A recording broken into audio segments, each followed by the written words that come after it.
Welcome back. Today we are going to look at section 4.5. We're still working on quadratic equations, but this time we're trying to solve quadratic equations. And we're going to use that factoring technique that we've been working on. Whenever a graph of a function f of x intersects the x-axis, f of x, or y, equals 0. In other words, these points on our x-axis have a y-coordinate of 0. So we call them zeros of our function. To find the zeros of a quadratic function y equals ax squared plus bx plus c, we are really going to look at solving the related equation ax squared plus bx plus c equals 0. In other words, we're going to take our quadratic equation or quadratic expression that we've been working with the last few days, and we're going to set it equal to 0. So we're finding the zeros or those x-intercepts of our graph. And we can do this if we get our expression factored, and then we can use what's called the zero product property. This property says that if we are multiplying two numbers together, so a times b, and if our answer is 0, then either a has to be 0 or b has to be 0. One of your two numbers would have to be 0 for it to multiply to be 0. So our first couple examples here are already factored for us. The zero product property tells me that if x plus 5 times x minus 7 equals 0, then either x plus 5 has to equal 0 or x minus 7 has to equal 0. And those are easy to solve. We can just subtract our 5 to the other side, and we've got x equals negative 5. Or we can add the 7 to the other side, so x equals a positive 7. Either of those two numbers would cause us to get a 0 when we multiply our factors together. All right, our next example is already factored as well. So we are going to just take each of these factors and say what makes it 0. So 2x minus 3 could be the 0, or 4x plus 9 could be the 0. And we just need to solve for x. So we're going to add 3 to the other side, and then we're going to divide out our 2. So one option is 3/2. Our other option, we'd have to subtract the 9 to the other side and then divide out the 4. So your job is going to be that you first of all have to factor these. So we have a basic quadratic equation here. X squared minus 5x plus 6 has to equal 0.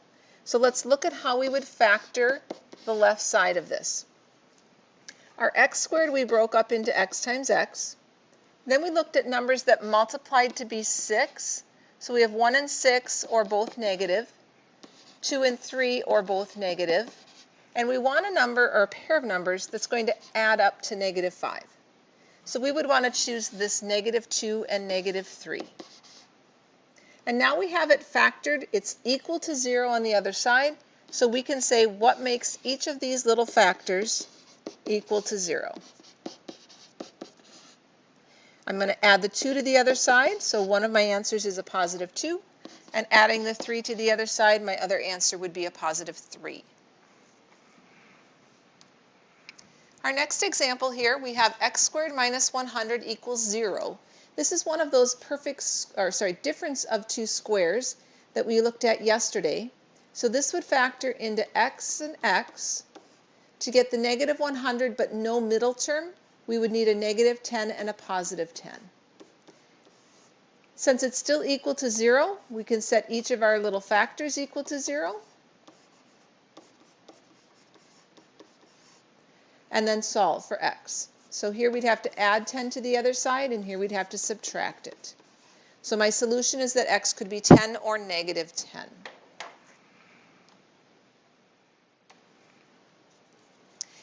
Note that the quadratic equation must be set equal to 0 in order to factor and to solve it using that zero product property. So if it isn't set equal to 0, you have to move everything to one side to get a 0 on one end. So we're going to move the 14 to the other side by subtracting it over. So that gives us 3x squared plus an x minus 14 equals 0. Once we have it equal to 0, we can go ahead and try to factor it. Our 3x squared, we would split into 3x and x. To get a negative 14, I could use -1, +14, or the reverse pair. I could use -2 and 7, or 2 and -7. We are trying to get a single x in the middle, but remember that whatever we place here, when we do outsides, will get multiplied by that 3. So if we multiply a 2 by 3, it would create a 6. So we are looking at that pair 2 and 7. Insides will give us 7x, outsides will give us 6x. Since we need one of them to be negative, but we want a positive 1x, we want the 6x to end up being the -1 to create a 1x. That means the 2 here that created that 6 is going to have to be the negative option. Once we know that we've factored it correctly, we can now look at that zero product property and say what makes each factor equal to 0. So 3x plus 7 could be the 0, or x minus 2 could be the 0. Solving our first one, we would subtract 7 to the other side and then divide out the 3. For the second one, all we have to do is add the 2 to the other side. All right, let's try one more of those. We're going to bring the 15 over to the other side by subtracting it. So we have 2x squared plus 7x minus 15 now equals 0. We'll go ahead and factor. Why don't you pause the video and try to factor that, and then turn it back on when you have your factors ready.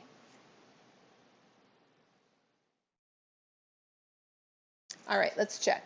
We should have a 2x and an x to break up that 2x squared. To get the -15, we were looking at 1 and 15 with one of our numbers being negative, or the 3 and 5 pair with one of the numbers being negative. We're trying to create a 7x in the middle, so we need a 5 on the outside to make this a 10x, and the 3 on the inside to make a 3x. And we want our 7x to be positive, which means the 10 has to be positive, and the 3 would have to be the negative. All right. Once you've got your factors ready, set them equal to 0.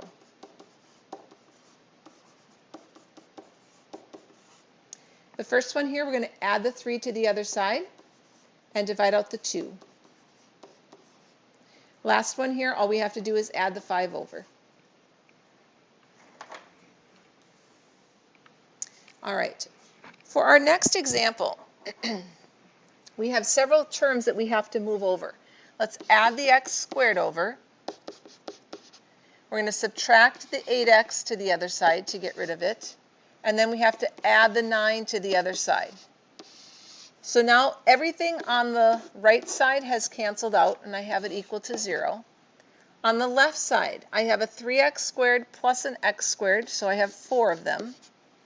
My middle term, I have a -4x and a -8x, which would be -12x. And my constant is a +9.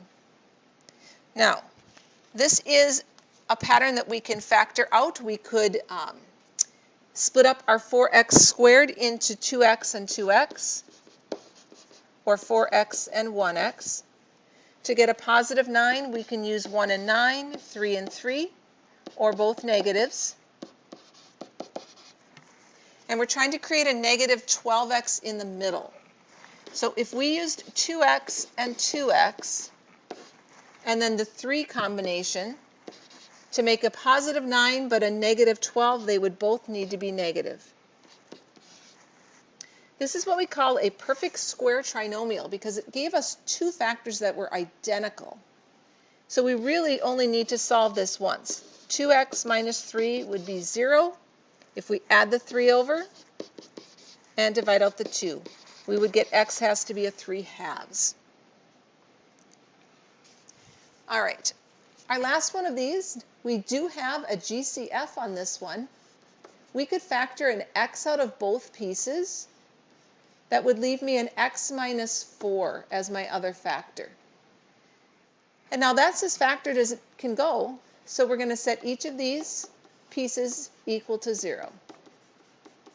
So x could be just a plain 0, or x could be a +4, would be my 2 solutions. So when we are solving by factoring, we have to make sure one side equals 0. We then have to factor the other side and then set each factor equal to 0 and solve for x. So when we solve a quadratic equation using that zero product property, we're really finding the x-intercepts. If we factored this expression, we have x and x. To get a -4, I have 3 options. I want them to add up to -3 in the middle, so I'm going to use a +1 and a -4, which means that x plus 1 could be 0, or x would have to be a -1, or x minus 4 could be 0, which means x would have to be a +4. And if we were to graph this, you'll notice that one of my x-intercepts is here at -1, and the other x-intercept is over here at 4. So when we solve, those values that we're getting are really representing the places where our graph would cross the x-axis.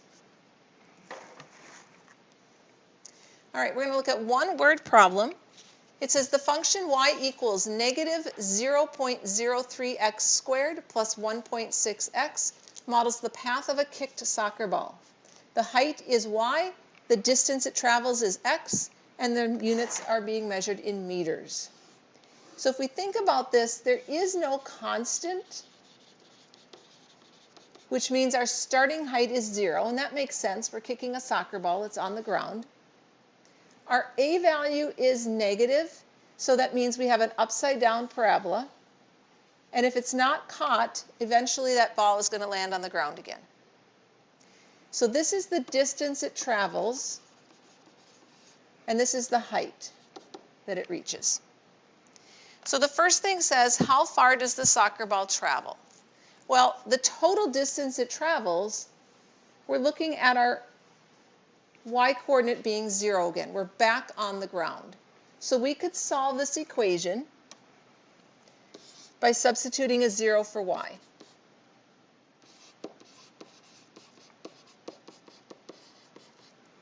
We could factor an x out of everything. And then we could say what makes each of those factors equal to 0. So the first one would be just that x could equal 0, and that represents this value, our starting point. The second one, we can say what makes -0.03x plus 1.6 equal to 0.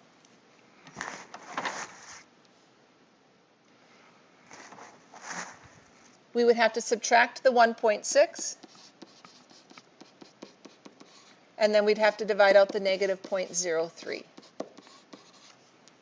So grab your calculators and go ahead and do that. -1.6 divided by -0.03, or -0.03. We should end up with an x value of about 53 1/3 meters. So it traveled 53 1/3 meters to get to this last position where it's back on the ground. Now, there's another option we could have used. We talked about that when we were graphing these, and that is the idea of symmetry of a parabola. If it starts on the ground and it ends on the ground, then we could find that middle mark, which is going to represent the highest point, and we could have figured out what that x value was and then just doubled it, since both of these distances would be that same amount. Now, to figure out how high the ball goes, we do have to figure out this x-coordinate. So let's look at -b over 2a. That gets me to that middle mark. In this case, b is 1.6, so we have x equals -1.6, and we're dividing it by 2 times -0.03. Grab your calculators and do that.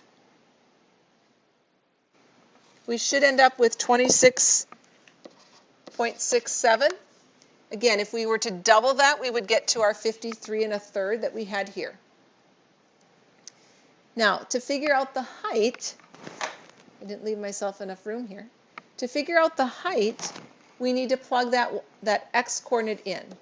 So you're going to use -0.03 times 26.67 squared plus 1.6 times 26.67. Go ahead and grab your calculators to do that.